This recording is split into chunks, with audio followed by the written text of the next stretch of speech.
વિદ્યાર્થી મિત્રો, chapter number 11 વનસ્પતિમાં વહનની હવે આપણે વાત કરીશું.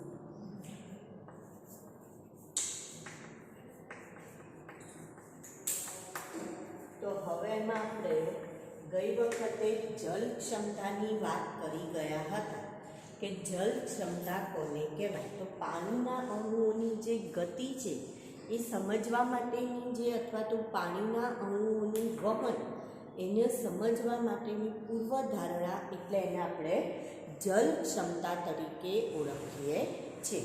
હવે આપણે આગળનો મુદ્દો આપણો આવે છે આશ્રુતિ એટલે શું અથવા તો આશ્રુતિ કોને કહેવાય. તો કોઈ પણ બે જુદી જુદી જ્યારે આપણે જલ ક્ષમતાની વાત કરીએ ત્યારે આપણે એમાં પાણીના અણુની વાત કરીએ. પ્રસરણની જ્યારે વાત કરીએ છીએ ત્યારે આપણે કોઈ એક દ્રાવણની વાત કરીએ છીએ જે પોતાના વધુ સાંદ્રતાથી કઈ તરફ જાય છે, ઓછી સાંદ્રતા તરફ. હવે જ્યારે આશ્રુતિની વાત આવે તો આશ્રુતિમાં એવું કહે છે કે કોઈ બે જુદી જુદી સાંદ્રતા ધરાવતા દ્રાવણની આપણે વાત કરીશું.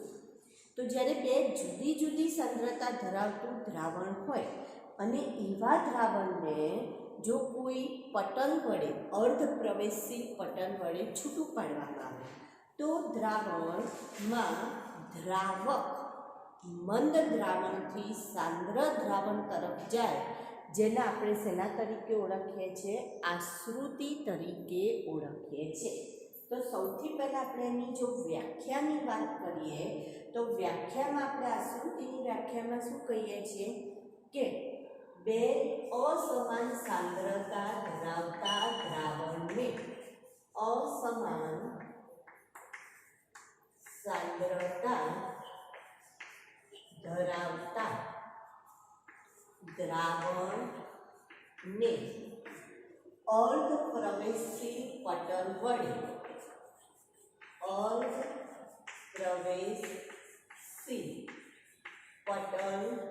વડે છૂટું પાડતા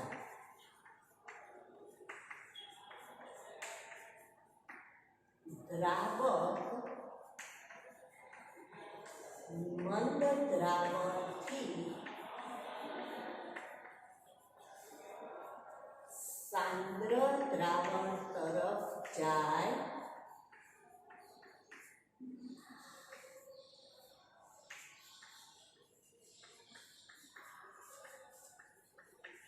જેને આશ્રુતિ કહે.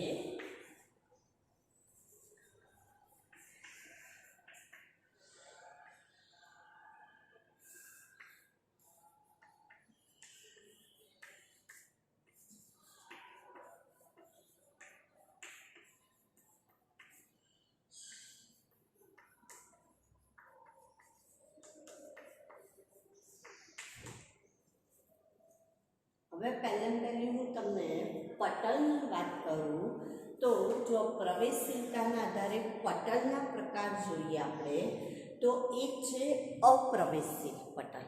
અપ્રવેશશીલનો મતલબ એ કોઈને પોતાની આરપાર પસાર થવા દેશે નહીં, તો એને કેવું કહેવાય? અપ્રવેશશીલ પટલ. બીજું આવશે અર્ધ પ્રવેશશીલ પટલ.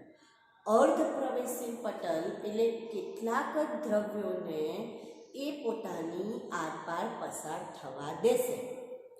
પસંદગીમાન પ્રવેશશીલ પટલ.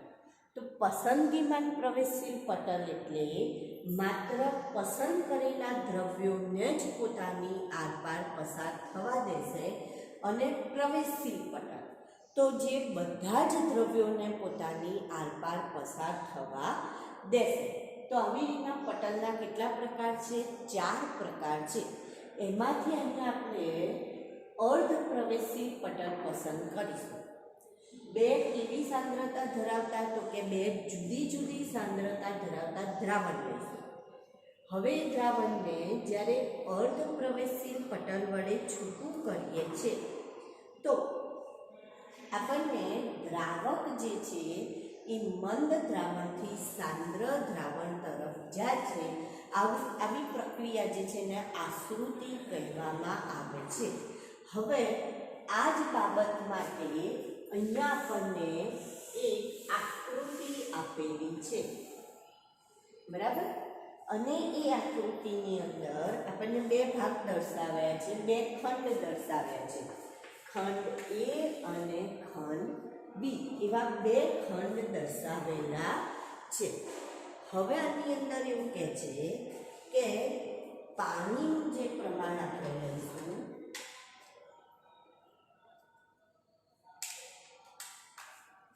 પાણીનું પ્રમાણ લઈએ અને દ્રાવ્ય પદાર્થના અણુ લઈએ. આ વચ્ચે જે છે આ વચ્ચે બે ખંડ છે જેને અર્ધ પ્રવેશશીલ પટલ વડે, જેને શું કરીશું આપણે, અર્ધ પ્રવેશશીલ પટલ વડે એકબીજાથી છૂટું પાડેલું છે. આ શું છે? અર્ધ પ્રવેશશીલ પટલ. શું છે? અર્ધ પ્રવેશશીલ પટલ. તો એના વડે આપણે એને, તો હવે જ્યારે આવું અર્ધ પ્રવેશશીલ પટલ વડે એને આપણે છૂટા પાડીએ છીએ, પછી હવે એની અંદર આપણે જોઈએ આ પાણીનું પ્રમાણ. આ શું દર્શાવવામાં આવે છે? તો કે પાણી અહીંયા દર્શાવવામાં આવે છે.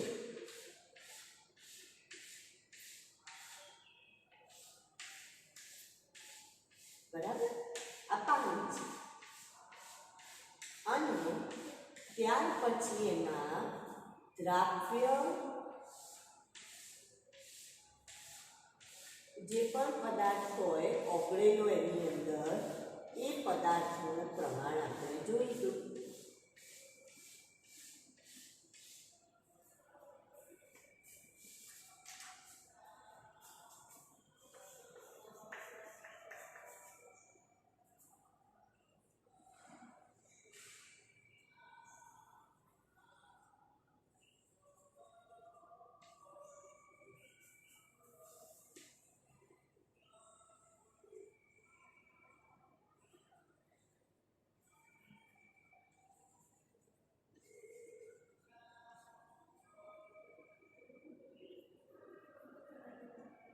હવે આ જે પિંક ડોટથી દર્શાવેલું છે શું છે? તો કે દ્રાવ્ય પદાર્થનો અણુ.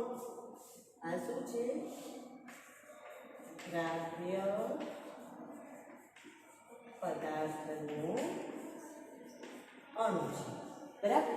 સારું, હવે જો આમાં હું પ્રસરણ વિશે તમને પૂછું કે પ્રસરણની પ્રક્રિયા થાય તો કયાથી કયા તરફ અણુઓ વહન કરશે? એ થી બી તરફ કે બી થી એ તરફ?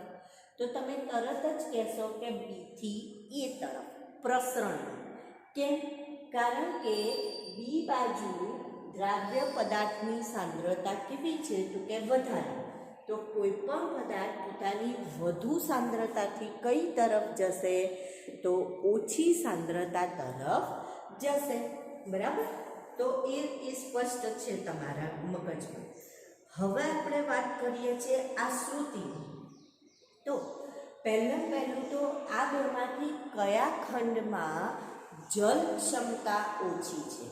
તો આપણે ગયા વખતે જોયું હતું કે જલ ક્ષમતા, તો જ્યારે શુદ્ધ પાણી હોય તેની જલ ક્ષમતા વધારે, પણ જેમ જેમ દ્રાવ્ય પદાર્થનું પ્રમાણ વધતું જાય તો દ્રાવ્ય પદાર્થ એટલે સંકેન્દ્ર ઋણ બતાવે છે, સાઈ એસ ઋણ મૂલ્ય બતાવે છે. અને જો ઋણ મૂલ્ય વધતું જાય તો જલ ક્ષમતા શું થતી જાય? તો ઘટતી જાય છે. તો બેમાંથી જલ ક્ષમતા ઓછી કોની? તો ખંડ બીની જલ ક્ષમતા ઓછી હોય છે. પછી એવું કહે છે કે કયા ખંડમાં દ્રાવણમાં દ્રાવ્ય ક્ષમતા ઓછી છે? દ્રાવ્ય ક્ષમતા એટલે કે દ્રાવ્ય પદાર્થનું પ્રમાણ ઓછું છે. તો કયામાં આવશે? તો ખંડ એમાં દ્રાવ્ય ક્ષમતા ઓછી છે. હવે આપણે આશ્રુતિની વાત કરીએ કે આશ્રુતિ કઈ દિશામાં થશે? તો પહેલું જે ખંડ એમાં દ્રાવણ છે એમાં જો આ પદાર્થ છે અને આ પાણી છે, તો પાણીને દ્રાવક કહેવાય, જે પદાર્થ છે એને દ્રાવ્ય કહેવાય અને જ્યારે બે ભેગા થાય એટલે શું બને તો કે દ્રાવણ બને. તો ખંડ એનું દ્રાવણ છે એ સાંદ્ર કહેવાય કે મંદ કહેવાય તો મંદ. કેમ મંદ કહેવાય? કારણ કે એમાં પાણી વધારે છે અને પદાર્થ ઓછો છે. તો જેમાં પાણી વધારે હોય એને કેવું કહેવાય? મંદ કહેવાય. તો આ કેવું થઈ ગયું? મંદ દ્રાવણ થઈ ગયું. જ્યારે આ કેવું થઈ ગયું? સાંદ્ર દ્રાવણ. હવે અહીંયા જોઈએ આપણે આકૃતિની વ્યાખ્યામાં આપણે એવું કહ્યું કે દ્રાવક એટલે દ્રાવકામાં શું છે તો કે પાણી. તો દ્રાવક મંદ દ્રાવણથી કઈ તરફ જશે? સાંદ્ર દ્રાવણ તરફ જશે. એનો મતલબ એ થી બી તરફ આશ્રુતિની પ્રક્રિયા થશે. આશ્રુતિની પ્રક્રિયા ખંડ એ થી કયા તરફ થશે તો કે ખંડ બી તરફ થાય છે. બરાબર. કયું દ્રાવણ ઊંચી દ્રાવ્ય ક્ષમતા ધરાવે છે? તો ઊંચી દ્રાવ્ય ક્ષમતા બી દ્રાવણ ધરાવે છે. હવે જ્યારે બંનેની સાંદ્રતા સરખી થઈ જશે ત્યારે શું થશે? હવે જેમ જેમ પાણી આ બાજુ જતું જશે એમાં સાંદ્ર હતું એના બદલે હવે શું થઈ જશે? મંદ થઈ જશે. તો એનો મતલબ બંનેની સાંદ્રતા કેવી થઈ ગઈ? સરખી થઈ ગઈ. ધારો કે એ આ બે બીકર છે, આની અંદર 10 ml પાણી અને બીજો પદાર્થ ઓગળેલો છે, જ્યારે આની અંદર 5 ml પાણી છે. હવે આની અંદરથી 10 ml માંથી બીજું 2 ml પાણી અહીંયા જતું રહ્યું. તો હવે અહીંયા કેટલું થઈ ગયું તો કે 7 ml. અહીંયા કેટલું થઈ ગયું તો કે 8 ml. તો લગભગ સાંદ્રતા કેવી થવા માંડી તો કે સમાન. હજી આમાંથી 0.5 પાણી આમાં ગયું તો આ 7.5 થયું અને આ પણ કેટલું થઈ ગયું? 7.5. તો બંનેની સાંદ્રતા કેવી થઈ ગઈ તો કે સરખી થઈ જાય છે. અને જ્યારે સરખી થઈ જાય ત્યારે શું થશે તો કે ત્યારે હવે પેલું જે આશ્રુતિની પ્રક્રિયા છે એ શું થઈ જશે? અટકી જશે. તો જ્યારે સંતુલન સ્થપાય છે ત્યારે કયા ખંડમાં જલ ક્ષમતા ઓછી હોય? હવે જ્યારે સંતુલન સ્થપાશે તો કયા ખંડની જલ ક્ષમતા ઓછી હશે? તો હવે અહીંયા પાણીનું પ્રમાણ કેટલું થઈ ગયું તો કે 7.5. અહીંયા પણ પાણીનું પ્રમાણ 7.5. પણ અહીંયા દ્રાવ્ય પદાર્થ તો 4 જ રહેવાના, જ્યારે એની સામે અહીંયા દ્રાવ્ય પદાર્થ કેટલા તો કે 8. તો જ્યાં દ્રાવ્ય પદાર્થનું પ્રમાણ વધારે હોય ત્યાં જલ ક્ષમતા ઓછી હોય. પણ પાણી અહીંથી વધારે જતું રહ્યું તો હવે એની સાપેક્ષે અહીંયા કેવું થવા માંડે તો કે અહીંયા હજી પણ જલ ક્ષમતા કેવી આવશે? ઓછી જ આવશે. કેમ? કારણ કે દ્રાવ્ય પદાર્થનું પ્રમાણ કેવું છે તો કે વધારે છે. એટલે કે સાઈએસનું મૂલ્ય કેવું આવે છે તો કે અહીંયા ધારો કે સાઈએસનું મૂલ્ય -5 હોય તો અહીંયા સાઈએસનું મૂલ્ય -6 બતાવે છે. તો બેમાંથી કોનું મૂલ્ય વધારે કહેવાય તો કે -5નું મૂલ્ય વધારે કહેવાય. તો એનો મતલબ એ શું દર્શાવે છે કે જલ ક્ષમતા કોની વધારે ઓછી છે તો કે ખંડ બીની ઓછી હોય છે. હવે આના માટે એક પ્રયોગ આપેલો છે આપણને કે થીસલ ફનેલ નામની ગરણી, અને આ ગરણીને થીસલ ફનેલ એટલે કેવી ગરણી તો કે જેનું મોઢું નીચેથી પહોળું હોય અને એ ઉપરથી કેવી હોય તો કે સાંકડી હોય એવી ફનેલ. એને શેના તરીકે ઓળખીએ આપણે? થીસલ ફનેલ તરીકે ઓળખીએ છે. તો જે થીસલ ફનેલ છે એ લઈને આપણે આકૃતિનો પ્રયોગની એક ચર્ચા કરવાની છે. હવે એને ઉપર આપણે જે અર્ધ પ્રવેશી પટલ છે એના તરીકે શું બાંધીશું? અર્ધ પ્રવેશી પટલ તરીકે તો તમે પાર્ચમેન્ટ પેપર લઈ શકો. પાર્ચમેન્ટ પેપર એટલે કેવું પેપર તો આપણે ખબર છે ટ્રાન્સપરન્ટ કલરિંગ પેપર આવે છે. ઘણી જગ્યાએ તમે ડિસ્કોમાં કે એમાં ક્યાંય પણ હોટલોમાં કે એમાં જાઓ તો ટ્યુબલાઇટની ઉપર રેડ કલર, ગ્રીન કલર એવું ટ્રાન્સપરન્ટ પેપર બાંધેલું હોય. અથવા તો તમે કોઈ પિક્ચરોમાં કે એમાં તમે જોયું હશે કે પેલું ફ્રૂટ ને એવું લઈને જાય ને, જ્યારે લગ્નનો પ્રસ્તાવ કે એવું કંઈ હોય ત્યારે ફ્રૂટ ને એવું છાબડીમાં બધું ભરીને જાય, તો એના ઉપર એક યલો કલર જેવું ટ્રાન્સપરન્ટ પેપર બાંધી દે છે એને ડેકોરેટ કરવા માટે.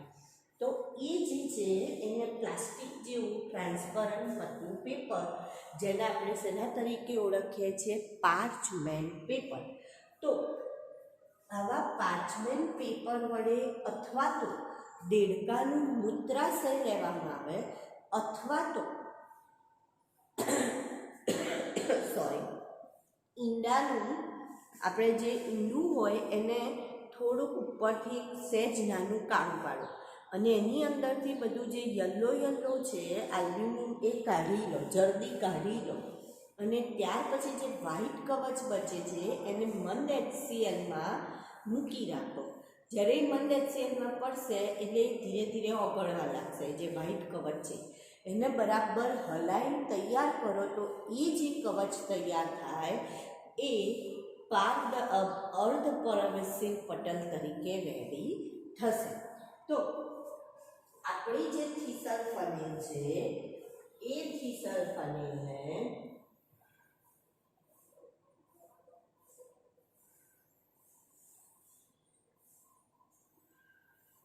આ રીતની ફનેલ હોય, જેના ઉપર આપણે કાં તો દેડકાનું મૂત્રાશય કાં તો પાર્ચમેન્ટ પેપર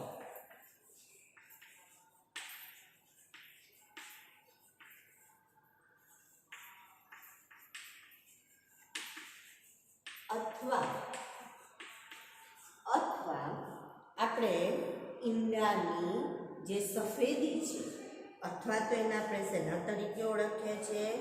તો કે ઈંડાનો ભાગ, ઈંડાનું કવચ, ઈંડાનું કવચ, એને આ થીસલ ફનેલ ઉપર અર્ધ પ્રવેશશીલ પટલ તરીકે બાંધવામાં આવે છે. આ ત્રણમાંથી કોઈ પણ એક અર્ધ પ્રવેશશીલ પટલ. બરાબર? સારું. હવે આ જે અર્ધ પ્રવેશશીલ પટલ છે એને આ આપણી થીસલ ફનેલ ઉપર બાંધીશું. તો આ જે થીસલ ફનેલ છે એના ઉપર આપણે એને અહીંયા બાંધી દઈશું. બરાબર? હવે આ થીસલ ફનેલની અંદર ઉપરથી આપણે ખાંડનું દ્રાવણ ભરીશું. શું ભરીશું? ખાંડનું દ્રાવણ, જેની સપાટી એ નોંધી લઈશું. સપાટી એ નોંધી લઈએ અને આ શું ભરેલું છે? ખાંડનું દ્રાવણ. એટલે કે પાણીની અંદર ખાંડ ઓગાળી લેવામાં આવે છે. ત્યારબાદ આ થીસલ ફનેલને બીકરમાં મૂકીશું. શેમાં મૂકીશું? બીકરમાં. અને એ બીકરમાં માત્ર આપણે પાણી ભરીશું, સાદું પાણી, જેની અંદર આપણે કશું જ નાખતા નથી.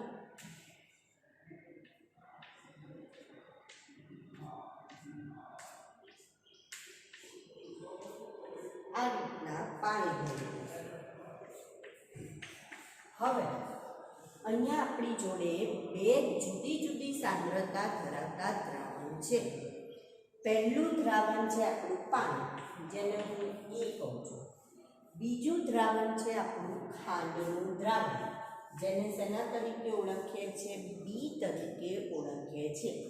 તો પાણી અને ખાંડનું દ્રાવણ.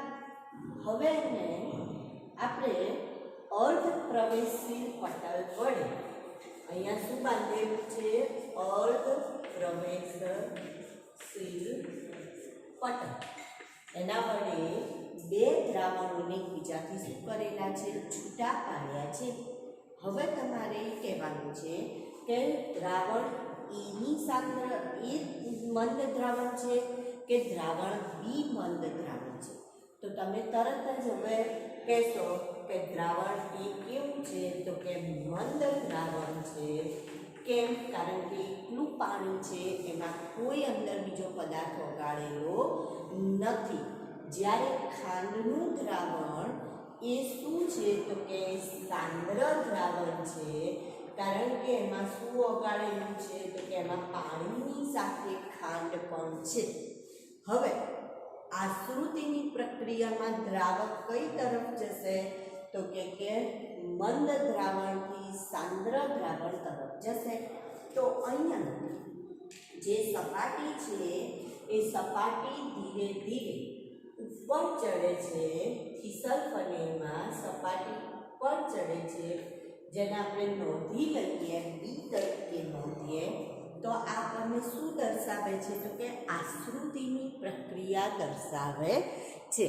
હવે જો અહીંયા આપણે અટકીએ નહીં, આ પ્રક્રિયા ક્યાં સુધી ચાલુ રહેશે? જ્યાં સુધી બંને દ્રાવણની સાંદ્રતા સરખી ન થાય ત્યાં સુધી. બંનેની સાંદ્રતા સરખી થઈ જાય તો આશ્રુતિની પ્રક્રિયા અટકી જાય.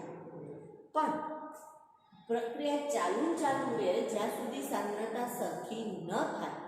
એટલે કે આ જે ખાંડનું દ્રાવણ છે એમાં પાણી ભરે રાખે.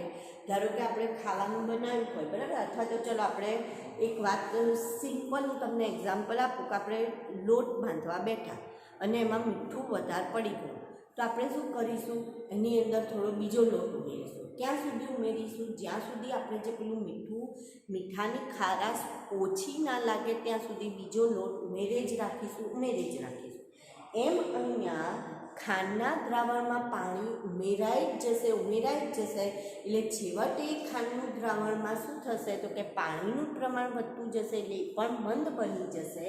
તો હવે બંને દ્રાવણની સાંદ્રતા સરખી થઈ જશે, અને જ્યારે સરખી થશે ત્યારે આશ્રુતિની પ્રક્રિયા અટકશે.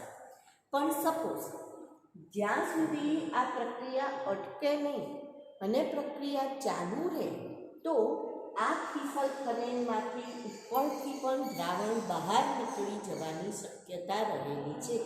તો એવા સમયે અહીંયા આપણે દબાણપૂર્વક આવી રીતના અંગૂઠો મૂકીએ અને દબાણપૂર્વક આશ્રુતિની પ્રક્રિયાને રોકીએ. અહીંયા દબાણ લાવીએ તો જે દબાણે આશ્રુતિની પ્રક્રિયા અટકે એને આશ્રુતિ દાબ કહેવાય. શું કહેવાય? આશ્રુતિ દાબ. જે દબાણે આશ્રુતિની પ્રક્રિયા અટકે એને શું કહેવામાં આવે છે? આશ્રુતિ દાબ કહેવામાં આવે છે. તો આશ્રુતિ દાબમાં જે દબાણ આપણે લઈશું, ઉપયોગી દબાણ, ધનાત્મક હોય છે, જ્યારે આશ્રુતિની ક્ષમતા ઋણાત્મક હોય છે. જો આ આપણે આમ લગાડી રહ્યા છીએ, ધનાત્મક કહેવાય, અને આશ્રુતિ આમ આવી ગઈ છે તો એ શું કહેવાય તો કે ઋણાત્મક. બંનેની દિશા કેવી છે? વિરુદ્ધ છે. તો આશ્રુતિ દાબ ધનાત્મક કહીશું, તો આશ્રુતિની દિશા કેવી કહીશું? ઋણાત્મક કહીએ છીએ. ઋણ દિશા. અને પેલી કઈ દિશા તો કે ધન દિશા ગણવામાં આવે છે. તો આ આશ્રુતિની આપણે વાત કરી. હવે જ્યારે આમાં તો આપણે આ એક સિમ્પલ આશ્રુતિની વ્યાખ્યા કે એની વાત કરી. હવે તમારે એના પ્રકારની વાત આવે. તો આશ્રુતિના બે પ્રકાર છે, અંતઃ આશ્રુતિ અને બહિરાશ્રુતિ. અંતઃ આશ્રુતિ અને બહિરાશ્રુતિ. તો જ્યારે આપણે અંતઃ આશ્રુતિ કે બહિરાશ્રુતિ શબ્દ વાપરીએ છીએ, તો અંતઃનો મતલબ શું થશે? તો જેમ અહીંયા પાણી અંદર ચડ્યું માટે એને શું કહીશું? અંતઃ. અને જો આમાંથી પાણી બહાર આવે તો એને આપણે શું કહીએ છીએ? બહિરાશ્રુતિ કહીએ છીએ. તો તમને ખ્યાલ આવી ગયો. પણ એના પહેલાં આપણે સાંદ્રતાના આધારે દ્રાવણના પ્રકાર પડશે. સાંદ્રતાના આધારે દ્રાવણના પ્રકાર ભણીએ તો આશ્રુતિના પ્રકાર આપણે સારી રીતના સમજી શકાય. તો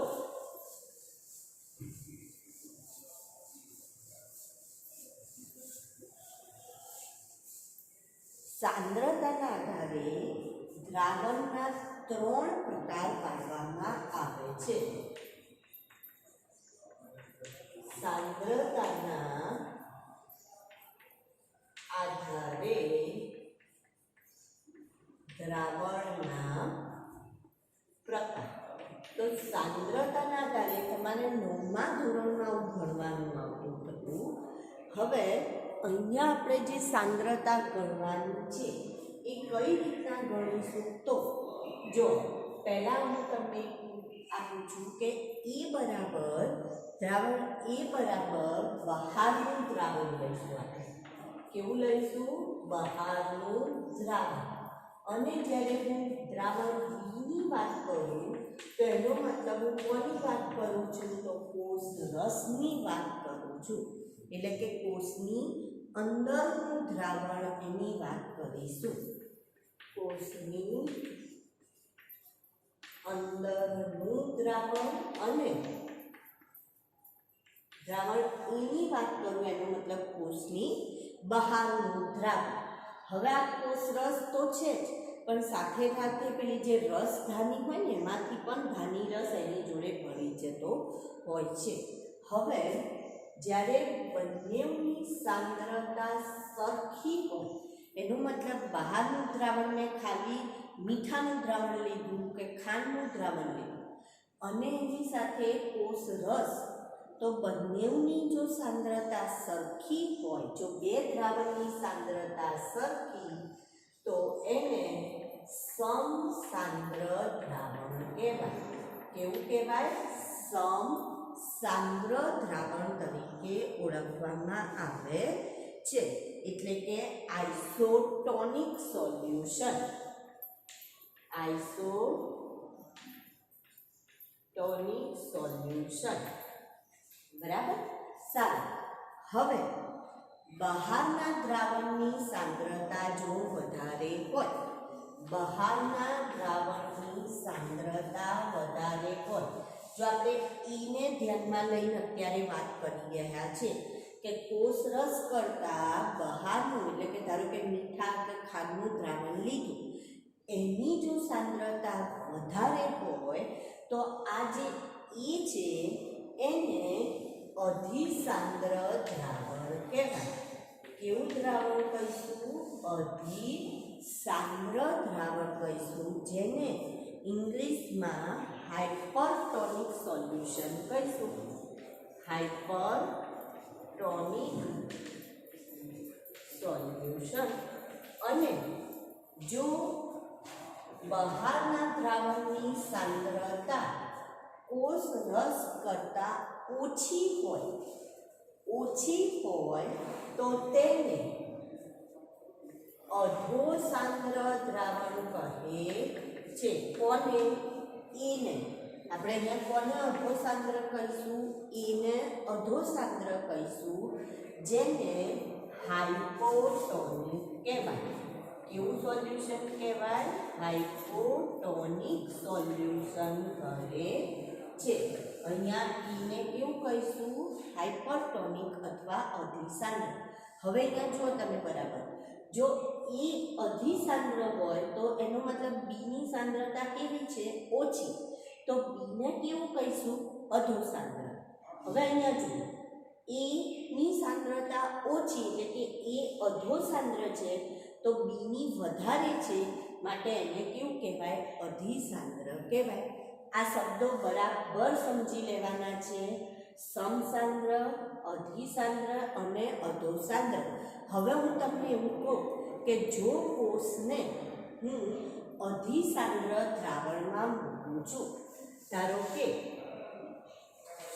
મારું જે દ્રાવણ છે એ દ્રાવણ અધિસાંદ્ર છે.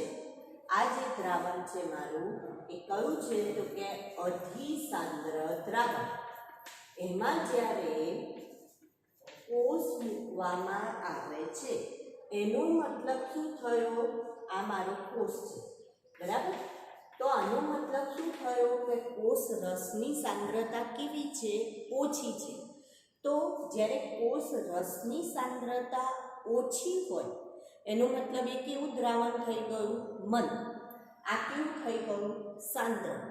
તો દ્રાવક કઈ તરફ જશે? મંદથી સાંદ્ર તરફ. તો અહીંથી પાણી કઈ તરફ આવશે? તો કે બહાર તરફ આવે છે. દ્રાવક કઈ તરફ આવશે? બહાર તરફ આવશે. તો આને આપણે શું કહીશું? બહિરાશ્રુતિ. અને જ્યારે બહિરાશ્રુતિ થાય ત્યારે કોષ શું થઈ જશે? બિચારો સંકોચાઈ જશે, ચીમડાઈ જશે, પાણી નીકળી ગયું એટલા માટે. કેવો થઈ જશે? સંકોચાઈ જાય છે. બરાબર. જ્યારે એને આપણે શેમાં મૂક્યું? અધિસાંદ્ર દ્રાવણમાં મૂક્યો કોષને ત્યારે. હવે એની સામે જો કોષને હું અધિસાંદ્ર દ્રાવણમાંથી ઉઠાવી લઉં છું અને હવે હું કોષને અધોસાંદ્ર દ્રાવણમાં મૂકું છું. હવે કોષને હું શેમાં મૂકીશ? તો કે અધોસાંદ્ર દ્રાવણમાં. કેવા? અધોસાંદ્ર. તો અધોસાંદ્ર દ્રાવણનો મતલબ શું? કે કોષ રસ કરતા એની સાંદ્રતા કેવી હશે? ઓછી હશે. તો એનો મતલબ મંદ દ્રાવણ ક્યાં થયું? અહીંયા. તો મંદ દ્રાવણથી દ્રાવક કઈ તરફ જશે? તો કે અંદર તરફ પાણી જાય છે. તો જ્યારે પાણી કોષમાં જશે તો કોષ શું થશે? ફૂલે છે. કોષ શું થશે? ફૂલે છે. તો જ્યારે અધોસાંદ્ર દ્રાવણમાં કોષને મૂકીશું તો કોષ ફૂલશે અને અધિસાંદ્ર દ્રાવણમાં મૂકીશું તો કોષ શું થઈ જાય છે? સંકોચાઈ જાય છે. તો જ્યારે પાણી બહાર નીકળ્યું ધેટ મીન્સ બહિરાશ્રુતિ અને પાણી અંદર ગયું તો એને આપણે શેના તરીકે ઓળખીએ છીએ? અંતઃઆશ્રુતિ તરીકે ઓળખીએ છીએ. આવો જ તમારે પ્રયોગ કરવાનો આવે છે. પ્રયોગમાં શું કરવાનું છે? તો કે પ્રયોગમાં 2 પેટ્રી ડીશ લેવાની છે તમારે. એની અંદર બટેટો લેવાનો છે. આ રીતના બટાટું લેવાનું અને એમાં વચ્ચેથી આપણે એક આવો ખાડો પાડીશું. બરાબર. આ પેટ્રી ડીશ. હવે આપણે એકમાં અહીંયા મીઠાનું દ્રાવણ ભરીશું. આ જે ખાડો છે એમાં મીઠાનું દ્રાવણ ભરીશું અને અહીંયા પાણી રાખીશું. અહીંયા શું રાખીશું? પાણી. જ્યારે બીજામાં આપણે અંદર પાણી ભરીએ છીએ અને અહીંયા શું રાખીએ છીએ? મીઠાનું દ્રાવણ. આ પાણી અને આ શું છે? તો કે મીઠાનું દ્રાવણ.